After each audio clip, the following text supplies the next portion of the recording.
kembali kepada Allah Subhanahu wa taala, maka datang dalam bentuk balasan yang sangat azab apabila dia ditenggelamkan di dalam laut mati, yang asalnya dia melihat bahawa perbuatan itu sihir Nabi Musa yang boleh membelah lautan.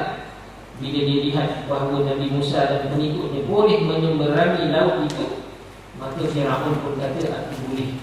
Maka dia pun ikut juga jalan belahan lautan itu sampai di separuh jalan Allah cantumkan semula. Maka Firaun terkapai-kapai lemas dengan tenteranya.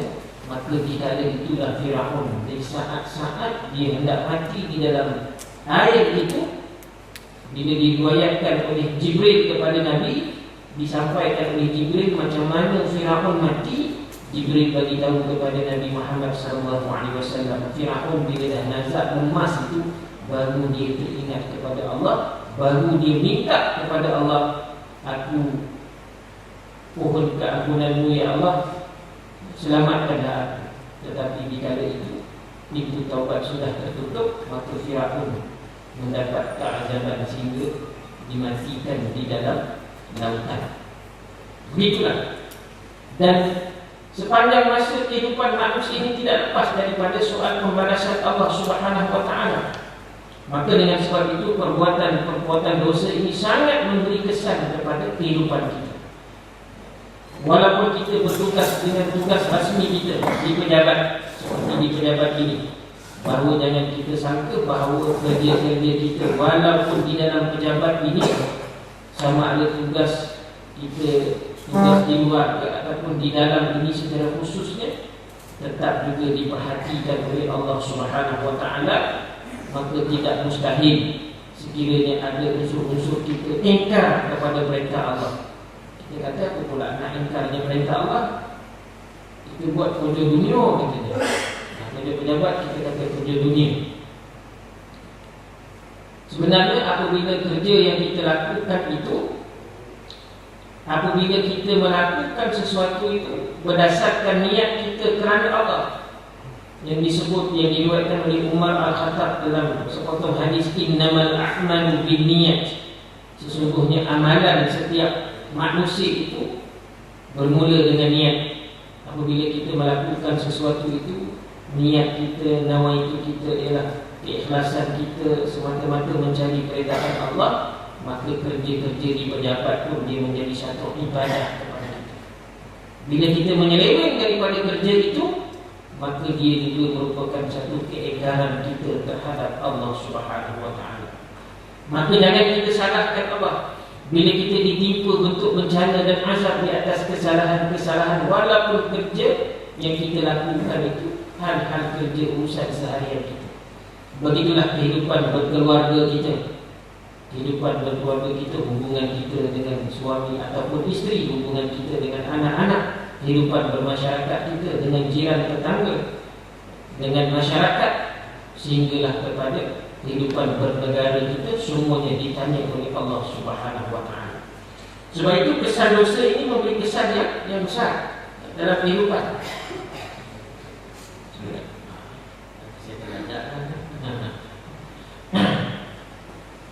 Sebab itu kalau kita ambil beberapa pesanan daripada Nabi SAW, kesan-kesan kerosakan yang dilakukan oleh manusia, satu peristiwa yang berlaku pada zaman sahabat. Apabila tentera Islam ataupun orang-orang Islam menawan negara Cyprus. Negara Cyprus ni bukan di Asia ni. Negara Cyprus ni di sebelah Eropah. Dan Islam pernah menawan negara Cyprus ni zaman kegemilangan ni. Ketika tentera Islam menawan negara Cyprus ini, seorang sahabat Nabi yang bernama Abu Darda. Abu Darda ni seorang ahli sufi pangkatnya, sebab dia ni suka pergi masjid beramal ibadah. Duduk ni dalam masjid dia banyak. Sehingga kan bila dia datang jumpa Nabi minta jawatan. Jadi bab-bab minta jawatan ni bukan sekarang ni pun. Zaman sahabat berlaku, zaman Nabi berlaku. Bila Nabi lantik sahabat-sahabat baginda ini sebagai governor untuk mengetahui wilayah-wilayah tertentu di bawah pentadbiran Nabi, pentadbiran Islam ketika itu. Mu'az bin Jabal dihantar ke Yaman, Amr bin Al-As dihantar ke Mesir. Begitulah dengan yang lain. Sehinggalah Abu Darda dengan Abu Zar Al-Ghifari datang jumpa. Dia kata, ya Rasulullah, ramai sahabat-sahabat ni dapat jawatan, aku tak ada ke? Lalu Nabi tegur Abu Darda, jawatan bukan diminta-minta wahai Abu Darda. Jawatan adalah satu amanah dan aku lihat engkau lemah dalam hal ini. Nabi tengok Abu Darda ni, dia tidak boleh memegang amanah sebagai pemimpin. Lalu dia banyak beramal di dalam masjid.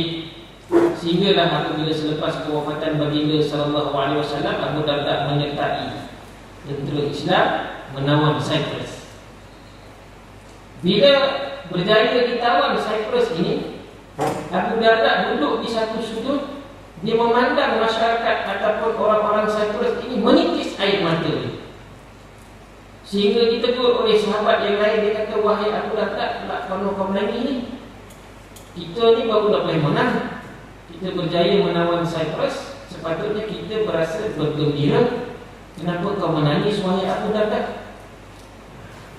Lalu Abu Darda kata, aku menangis bukan kerana kegembiraan,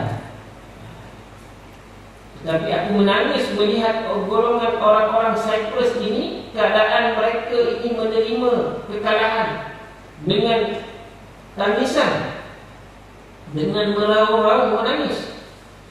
Jadi dia tengok orang menangis, dia menangis. Biasalah kita kan, macam orang perempuan lah, dia tengok cerita Hindustan meleleh pelakon tu, dia pun sama meleleh dia kan. Maknanya memberi kesan orang menangis ni kan.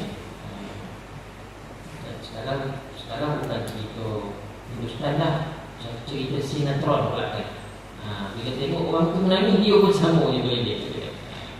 Jadi kesan orang menangis itu sampai kita pun menangis. Abu Darda melihat orang Cyprus teresak-esak, mengaung-gaung, ada yang terisak-esak, ada yang mengaung-gaung, menangis. Lalu Abu Darda bila keluar air mata, sahabat tanya, kenapa kau menangis? Aku menangis kerana aku begitu kesihan melihat mereka menangis ini, sebab sebelum kita datang Cyprus ini begitu mewah. Siapa tak kenal dengan negara Cyprus ini? Tamadunnya, kemewahannya, kehidupan masyarakatnya begitu hebat. Tetapi apabila kita tawan, mereka menjadi begitu hina sebagai orang tawanan, lalu mereka menangis meraung-raung. Itulah natijahnya balasan Allah Subhanahu wa ta'ala. Maka tidak mustahillah kepada kita ini, masyarakat yang tak ramai ini, kalau ambil negara kita sajalah, Malaysia yang tercinta ini, kalau ambil kira dari segi perbezaan antara Islam dengan bukan Islam, barangkali kita masih lagi ramai, lebih kurang 60 ke 65%. Tapi bila ambil kepada perbezaan kaum, sebab bila Islam ni, Melayu ada, India ada, Cina ada, bangsa-bangsa lain pun ada Islam, maka tinggilah 65% itu. Bila pergi kepada kaum-kaum tertentu, ambil masyarakat Melayu saja, makin kurang bilangan 3%, itu adalah 50 lebih saja. Sekiranya kita tidak ada iltizam untuk kita menyebarkan seruan dakwah kita, ataupun kita melihat masyarakat kita ini berpegang kepada agama, maka tidak mustahil berlaku seperti mana Cyprus ditawan dan kita bimbang yang menawan kita ialah musuh. Kenapa? Keingkaran. Maka itu adalah merupakan azab daripada Allah Subhanahu wa ta'ala. Kemudian Nabi juga pernah berpesan, bila Nabi sebut dalam sabda baginda yang diriwayatkan oleh Imam Ahmad, sami'tu Rasulullah sallallahu alaihi wasallam, aku mendengar Rasulullah sallallahu alaihi wasallam bersabda, apabila perbuatan-perbuatan maksiat, perbuatan-perbuatan dosa, Nabi kata, berleluasa di kalangan umat, idza zaharat al-ma'asi fi ummati ammahumullah bi'adzabin min 'indihi. Maknanya berleluasanya perbuatan-perbuatan dosa ini, kemaksiatan, maka Allah akan mengazabkan mereka semuanya, kata Nabi. Maka Ummu Salamah yang meriwayatkan hadis ini, dia bertanya kepada baginda sallallahu alaihi wasallam. Semua sekali mendapat balasan. Sedangkan dia bertanya, bukankah di kalangan mereka itu ada orang yang soleh? Orang yang soleh ini maknanya orang baik-baik. Bila berleluasanya perbuatan dosa dalam masyarakat itu ada orang baik-baik, orang soleh, maka Ummu Salamah tanya, yang soleh ini pun musnah juga tu. Sedangkan dia tidak buat perkara-perkara dosa itu, yang buat orang lain. Maka jawab baginda, ya, semuanya akan boleh musnah. Lalu sahabat bertanya lagi, bagaimana pula mereka ini boleh musnah? Bagaimana mereka diperlakukan sedangkan mereka tak buat perbuatan itu, orang lain yang buat, tapi balasannya semua kena? Maka baginda menjawab, apa-apa yang menimpa orang ramai yang melakukan perbuatan dosa ini akan tertimpa kepada golongan orang yang soleh. Tertimpa juga. Tetapi mereka ini mendapat keampunan Allah Subhanahu wa taala. Mendapat keampunan, mendapat keredaan Allah Subhanahu wa taala apabila dibangkitkan di hari akhirat nanti. Di padang mahsyar, mereka ini mendapat pengampunan. Sekiranya tidak ada kesalahan dosa yang dilakukan tadi, mereka ini akan dibawa masuk ke dalam syurga. Jadi kesan bahaya dosa ini orang lain pun kena terbias. Sebab itulah Nabi menyebut, man ra'a minkum munkaran falyughayyirhu biyadihi. Barang siapa yang melihat kemungkaran ini, dia kena cegah, dia kena tegur, supaya kerosakan yang dilakukan ini tidak merosakkan, tidak memusnahkan orang lain. Itu kesan perbuatan dosa ini. Sebab itu dalam hadis yang lain juga ada disebut oleh baginda sallallahu alaihi wasallam, disebut bahawa umat ini sentiasa di bawah naungan rahmat Allah. Maka beruntunglah kita bila kita ni umat Nabi sentiasa berada bawah naungan Allah. Yakinlah kita memang ada di bawah naungan Allah. Tetapi naungan ini selagi mana kita dapat? Naungan Allah ini kita akan dapat selagi orang-orang alim, orang-orang bijaksana, orang bijak pandai, mereka ini tidak menyeleweng daripada ilmu. Selagi orang alim bijak pandai ini tidak menyeleweng daripada ilmu, kita akan mendapat naungan Allah. Tapi kalau orang bijak pandai, orang berilmu pun menyeleweng, melakukan dosa, sedangkan mereka tahu, dia tidak semestinya orang alim ini ulama sahaja. Kalau menyeleweng daripada agama, itu lebih parah lagi lah.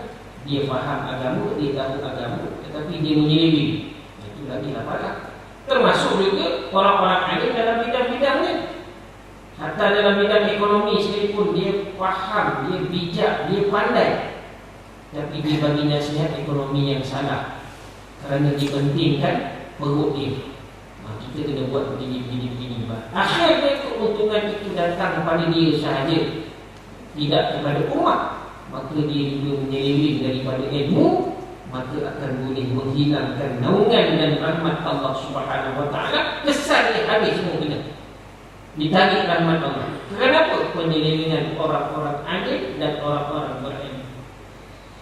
Kemudian Nabi kata lagi, selagi mana rahmat dan naungan Allah ini kita boleh dapat, selain daripada sehingga orang alim ini menyeleweng, yang keduanya apabila para solihin, orang-orang yang soleh ini, dia tidak memuji dan memuja golongan yang angkuh dan zalim.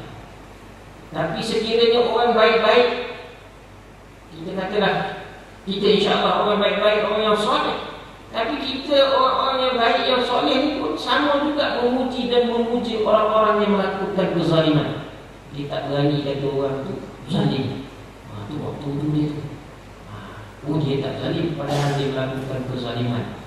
Dia merampas hak orang, dia menghinai orang, dia maknanya merosakkan orang dan sebagainya. Maka itu adalah zalim. Zalim ni tidak meletakkan sesuatu kepada tempatnya. Macam sokok ni pakainya kat kepala, begitu songkok pakai kat lutut kata, "Zalim."